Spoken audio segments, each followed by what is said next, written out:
मी गेली 3 वर्ष या सनसिटी एरियामध्ये कार्यरत आहे. मी तसा रिटायर्ड माणूस आहे.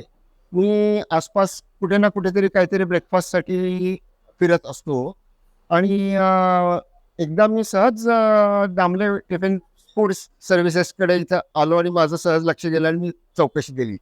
माझी आणि त्यांची ओळख झाली. सौ निकिता दामले मॅडम आणि माधवी कुलकर्णी मॅडम यांची आणि माझी चांगली ओळख झाली आणि त्यानंतर माझा आणि त्यांचा आजपर्यंत चांगला अक्वेंटन्स आहे. त्याचं कारण असं की त्यांनी दिलेल्या सर्व्हिसेस, सेवा इतक्या सुंदर आहेत. मला खूप आवडल्या. विशेषतः स्वच्छता आणि हायजीन आणि त्यांचं वैशिष्ट्य म्हणजे मी सुरुवातीला नवीन-नवीन सांगायचो की बाबा मी जरा ओल्ड माणूस आहे, एजेड माणूस आहे. मला खायला थोडंसं लिमिटेशन्स येतात. तुम्ही हाल्फ प्लेट पाठवाल का? तेवढं सुद्धा त्या करतात. अजून करत आल्या आहेत आणि अजून त्यांचं चालू आहे. सगळं आणि वेळेवर त्यांच्याकडून मला सर्व्हिसेस येतात.